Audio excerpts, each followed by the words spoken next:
नमस्कार। 17 से 23 मार्च 2026 के बीच सामने आए ऐसे ही हैरान करने वाले तथ्यों का हम गहराई से विश्लेषण करेंगे। तमिलनाडु के जिस वीओसी चिदम्बरनार पोर्ट, जिसे वीओसी पोर्ट भी कहते हैं, उसका जिक्र अभी हुआ।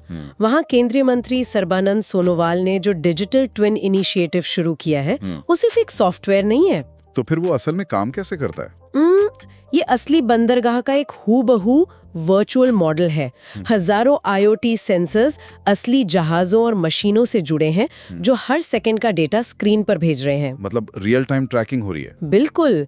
इसका सीधा फायदा ये है कि लॉजिस्टिक्स में कहाँ देरी हो सकती है, इसका अनुमान पहले ही लगाकर समय और करोड़ों रुपए बचाए जा सकते हैं। तकनीक किस तरह भौतिक दुनिया को नियंत्रित कर रही है, ये वाकई अद्भुत है।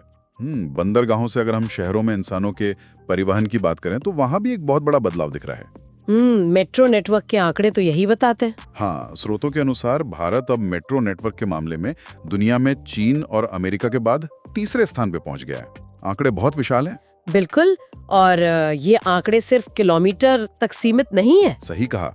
देश के 29 शहरों में 1143 किलोमीटर का मेट्रो नेटवर्क दौड़ रहा है और हर दिन 1.15 करोड़ यात्री इसका इस्तेमाल कर रहे हैं। बाप रे, 1.15 करोड़? हाँ, और 936 किलोमीटर का नेटवर्क अभी निर्माणाधीन है, जिसमें दिल्ली का हिस्सा सबसे बड़ा है। देखिए, इस 1.15 करोड़ के आंकड़े को अगर गहराई से समझें तो ये केवल परिवहन का नंबर नहीं है, ये शहरों की आर्थिक उत्पादकता का मीटर है। वो कैसे? मतलब जब इतने लोग ट्रैफिक जैम में फंसने के बजाय समय पर अपने काम पर पहुंचते हैं, तो वो बचा हुआ समय सीधे अर्थव्यवस्था में जुड़ता है और आधुनिक शहरी परिवहन कार्बन उत्सर्जन को भी तो कम कर रहा है। हाँ, ये बुनियादी ढांचे का वो निवेश है जो पीढ़ियों तक फायदा देता है।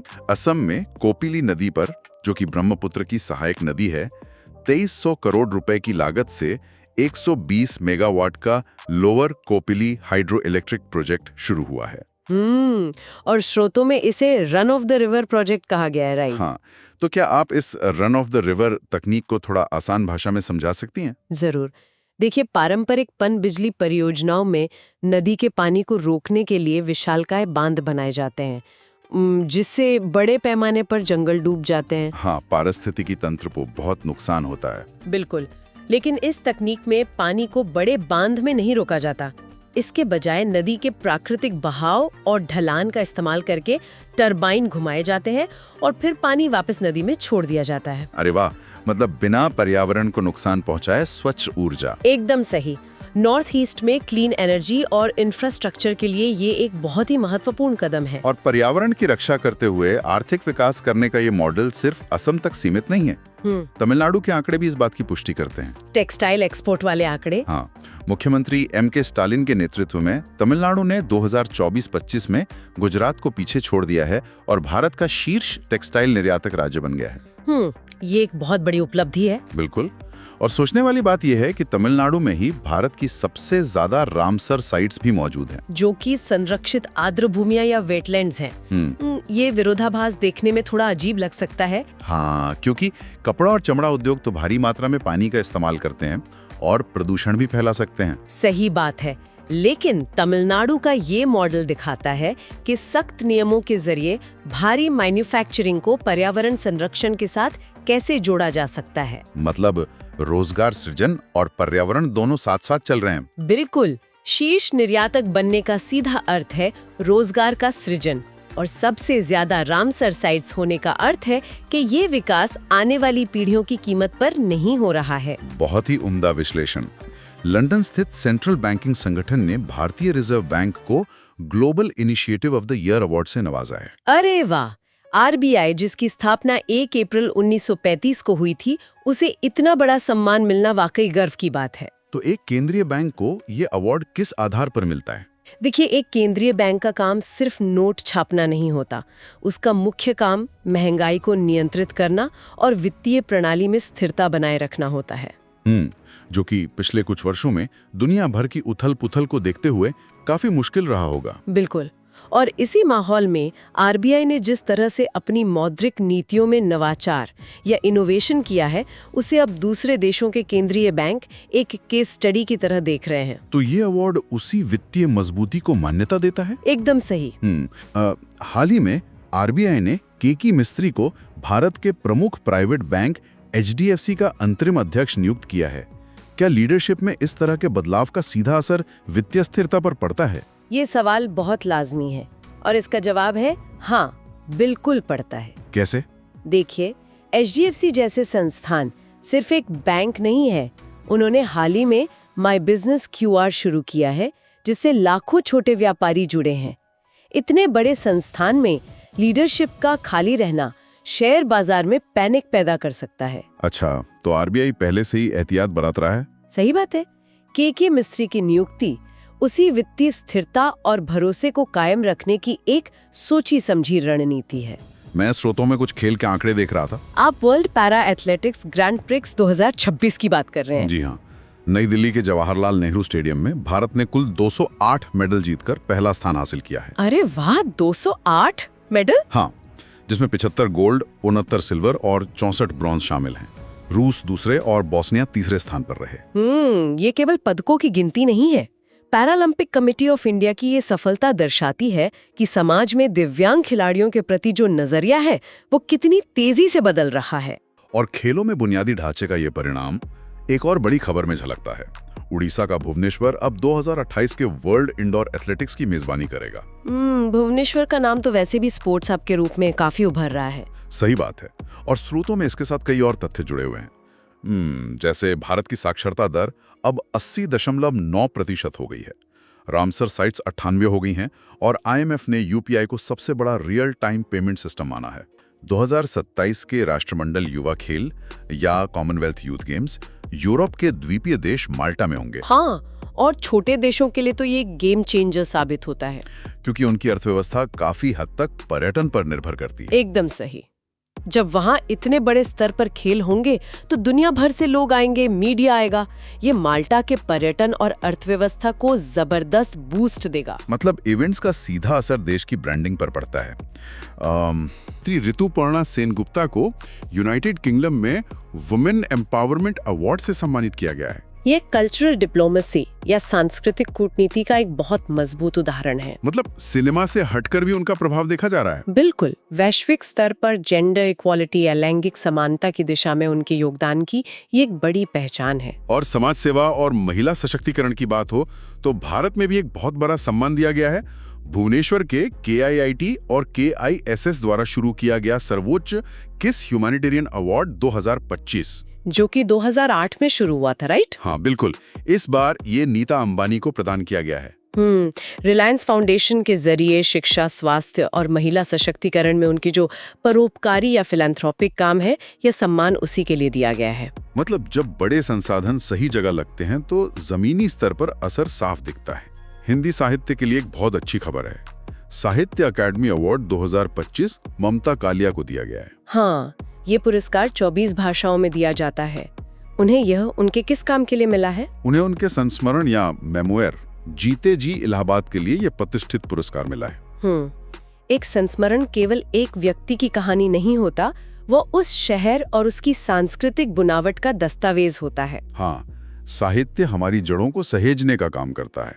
और यहाँ सबसे दिलचस्प बात यह है कि इतिहास को दर्ज करने की कला का एक अंतर्राष्ट्रीय सम्मान भी सामने आया है। आप मार्क लिंटन हिस्ट्री प्राइज 2026 की बात कर रहे हैं? जी, ये प्रेस्टीजियस अवार्ड विलियम डेलरिम्पल को उनकी किताब द गोल्डन रोड के लिए मिला है। डेलरिम्पल साउथ एशियन इतिहास के बहुत बड़े विशेषज्ञ हैं। और उनकी राइटिंग स्टाइल भी काफी अलग है ना? बिल्कुल। इतिहास अक्सर नीरस तारीखों में खो जाता है, लेकिन डेलरिम्पल की ऐतिहासिक रिसर्च और स्टोरी टेलिंग दोनों की गहराई अद्भुत है। ये अवार्ड उसी खूबी को सराहता है। सही बात है। और इतिहास से अगर हम भविष्य की ओर देखें तो एक विषय है जो पूरी दुनिया के लिए सबसे अहम है, वो है पानी। Global water crisis. हाँ, वर्ष 1991 में शुरू किए गए स्टॉकहोम जल पुरस्कार, जिसे अक्सर जल का नोबेल पुरस्कार भी कहा जाता है, इस बार काबे मदानी को दिया गया है। काबे मदानी एक बेहद सम्मानित ईरानी वैज्ञानिक हैं और UN यूनिवर्सिटी के डायरेक्टर भी हैं। तो उनका मुख्य काम किस क्षेत्र में है? ग्लोबल वाटर क्राइसिस और सस्टेनेबल डेवलपमेंट गोल्स यानी एसडीजी के लिए उनका काम बेहद महत्वपूर्ण है। उन्होंने पानी की समस्या को सिर्फ पर्यावरण नहीं बल्कि अर्थव्यवस्था से भी जोड़ा है। चूंकि काबे मदानी का संबंध ईरान से है, इसी भौगोलिक क्षेत्र से जुड़ी एक अत्यंत महत्वपूर्ण भू राजनीतिक जगह का भी जिक्र है। आप फारस की खाड़ी या पर्शियन गल्फ में स्थित खर्ग द्वीप की बात कर रहे हैं। हाँ, खर्ग द्वीप। ये इतना महत्वपूर्ण क्यों माना जाता है? देखिए, अगर हम विशुद्ध रूप से तथ्यों की बात करें तो ये द्वीप ईरान का मुख्य कच्चे तेल का निर्यात केंद्र है। मतलब अर्थव्यवस्था की धुरी। बिल्कुल। और इसकी लोकेशन हॉर्मुज जल डमरू मध्य यानी स्ट्रेट ऑफ हॉर्मुज के बेहद करीब है। अमेरिका और ईरान के बीच जो भू राजनीतिक तनाव है, उसके चलते ये ग्लोबल इकोनॉमी और एनर्जी सिक्योरिटी के लिए एक बेहद संवेदनशील क्षेत्र बना हुआ है। मतलब वहाँ की थोड़ी सी भी हलचल पूरी दुनिया में तेल की कीमतों और सुरक्षा को प्रभावित कर सकती है। एकदम सही। इस क्षेत्र का महत्व ऊर्जा आपूर्ति श्रृंखला में बहुत बड़ा है। 98वें अकेडमी अवार्ड्स यानी ऑस्कर 2026 अभी संपन्न हुए। कॉनन ओब्रायन ने इसे होस्ट किया था। मतलब वन बैटल आफ्टर अनदर को बेस्ट पिक्चर का अवार्ड मिला और इसने कुल 6 ऑस्कर जीते। सही। और दूसरी तरफ सिनर्स नाम की फिल्म थी, उसे सबसे ज्यादा 16 नॉमिनेशन मिले थे, लेकिन वो सिर्फ 4 अवार्ड ही जीत पाई। मतलब ये आंकड़ा थोड़ा हैरान करता है। हाँ, बिल्कुल करता है। कला और प्रभाव की इसी बात को अगर हम भारत के राष्ट्रीय सम्मानों से जोड़ें तो यहाँ भी साहित्य के सर्वोच्च सम्मानों की घोषणा हुई है। हाँ, 60वां ज्ञानपीठ पुरस्कार 2025। बिल्कुल। ये मशहूर तमिल कवि और गीतकार आर वैरामुतु को दिया गया है। और आर वैरामुतु का नाम साहित्य और सिनेमा में किसी परिचय का मोहताज नहीं है। वे ये सम्मान पाने वाले केवल तीसरे तमिल लेखक हैं। अच्छा। और इससे पहले उन्हें 7 नेशनल फिल्म अवार्ड्स और पद्म भूषण भी मिल चुका है। ज्ञानपीठ भारत का सबसे बड़ा साहित्यिक सम्मान है, जिसकी शुरुआत 1961 में हुई थी। और पहला अवार्ड शायद 1965 में दिया गया था, राइट? बिल्कुल सही। वैरामुतु जी की खासियत यह है कि उन्होंने शास्त्रीय तमिल साहित्य की गहराई को आम आदमी की समझ वाले सिनेमाई गीतों में ढाला है। हाँ, उनका काम सिर्फ किताब ही नहीं है। और हिंदी साहित्य के लिए भी इस बार का साहित्य अकादमी पुरस्कार 2025 घोषित हुआ है। जी, जानी मानी लेखिका ममता कालिया को। हाँ, उनकी रचना जीते जी इलाहाबाद के लिए। साहित्य अकादमी और ज्ञानपीठ दोनों ही हमारी भाषाई विविधता का बहुत बड़ा मंच है। बिल्कुल। साहित्य अकादमी पुरस्कार उस भाषा के समकालीन लेखन को सराहने के लिए होता है। और जीते जी इलाहाबाद सिर्फ एक शहर की कहानी नहीं है, ये उस पूरे सांस्कृतिक दौर का एक जीवंत दस्तावेज है। सही कहा। कर्नाटक संगीत के लिए संगीत कलानिधि पुरस्कार 2026 प्रसिद्ध वीणा कलाकार जयंती कुमारस को दिया गया है। वीणा एक बहुत ही प्राचीन और जटिल वाद्य यंत्र है और जयंती जी ने वैश्विक स्तर पर इसे एक नई पहचान दी है। ये उनके आजीवन योगदान का सम्मान है। और असम के 16 साल के मयंक चक्रवर्ती भारत के 94वें चेस ग्रैंड मास्टर बन गए हैं। अरे वाह, नॉर्थ ईस्ट से आने वाले ये पहले ग्रैंड मास्टर हैं। हाँ, और उनसे ठीक पहले 93वें ग्रैंड मास्टर आर्यन देंगला बने थे। मयंक ने 3 जीएम नॉर्म्स और 2500 से अधिक एलो रेटिंग पूरी कर ली है। पर यहाँ एक सवाल है। हाँ, पूछिए। मतलब 16 साल की उम्र में बच्चे बोर्ड एग्जाम्स के दबाव से जूझते हैं और मयंक 64 खानों वाले बोर्ड के मास्टर बन गए। इतनी कम उम्र में ऐसा मानसिक संतुलन कैसे बनता है? ये नॉर्थ ईस्ट में उभरते टैलेंट और ग्लोबल एक्सपोजर का एक बहुत बड़ा उदाहरण है। देखिए, शतरंज की एलो रेटिंग एक गणितीय पैमाना है।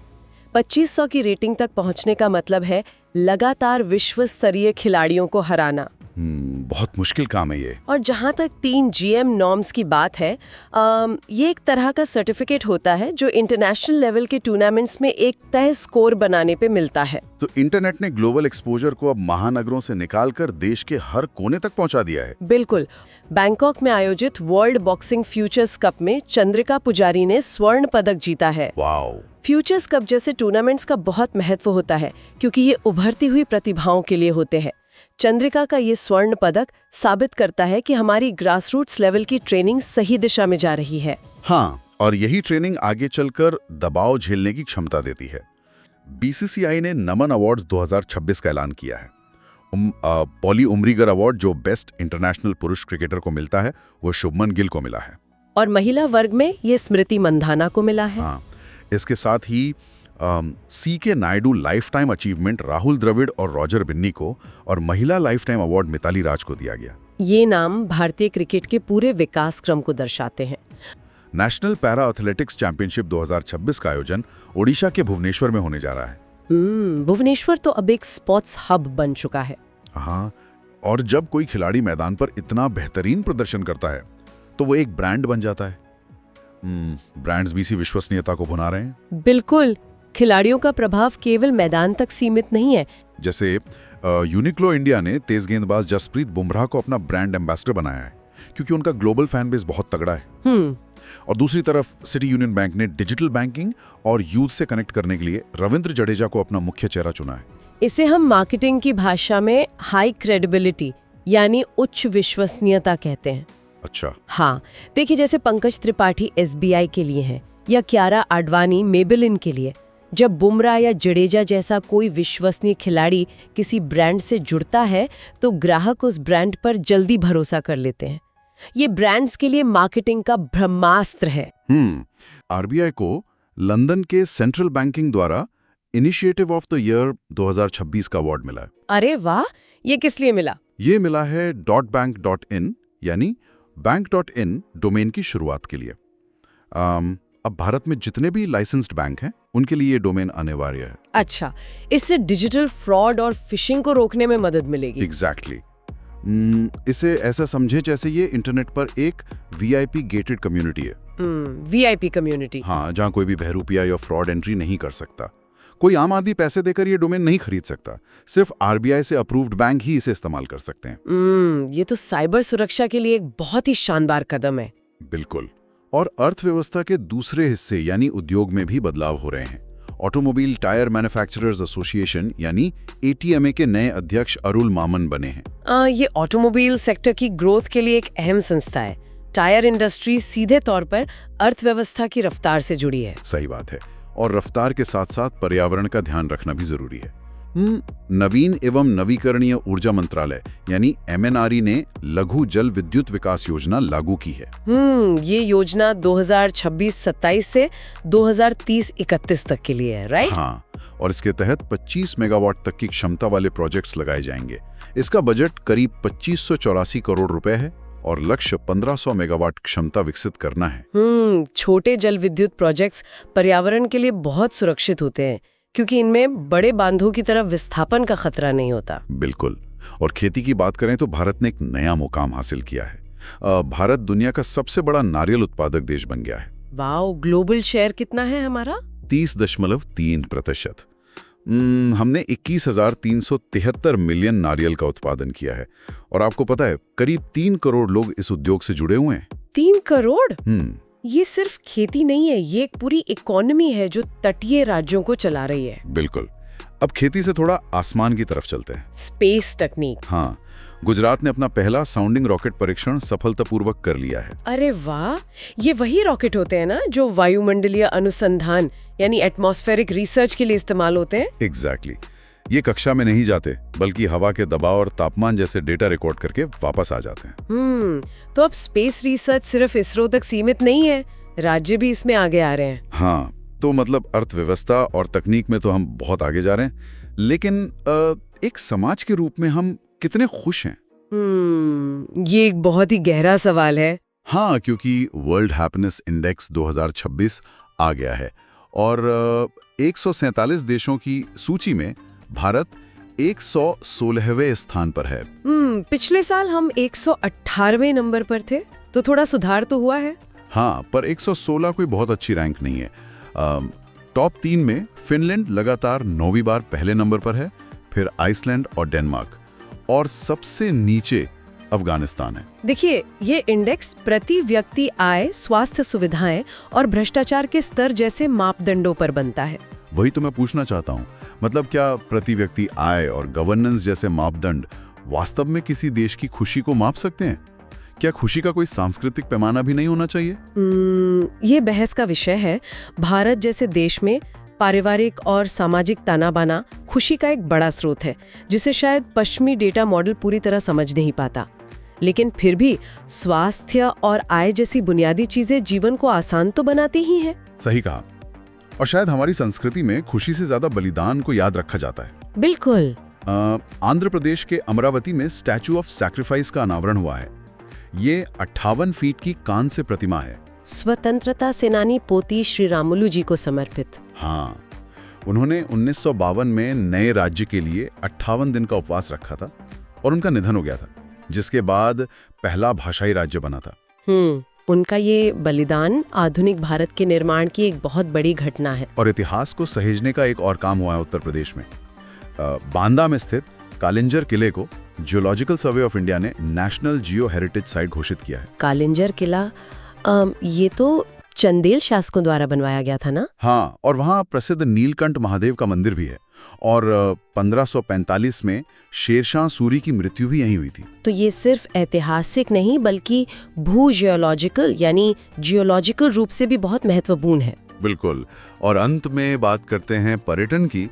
पर्यटन को बढ़ावा देने के लिए श्रीनगर में एशिया के सबसे बड़े ट्यूलिप गार्डन का उद्घाटन हो गया है। ये कश्मीर की अर्थव्यवस्था और खूबसूरती दोनों के लिए एक बहुत बड़ी खबर है। सही बात है। तो आज हमने बहुत से विषयों पर चर्चा कर ली। बिल्कुल।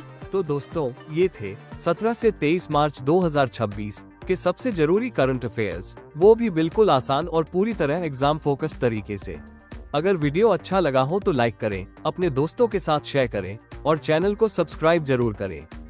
इस सेशन का PDF डाउनलोड करने के लिए हमारे टेलीग्राम चैनल से अवश्य जुड़े, QR कोड स्कैन करके, या फिर लिंक डिस्क्रिप्शन और पिन कमेंट में है। मिलते हैं नेक्स्ट सेशन में। Till then, keep learning, keep growing. Thank you.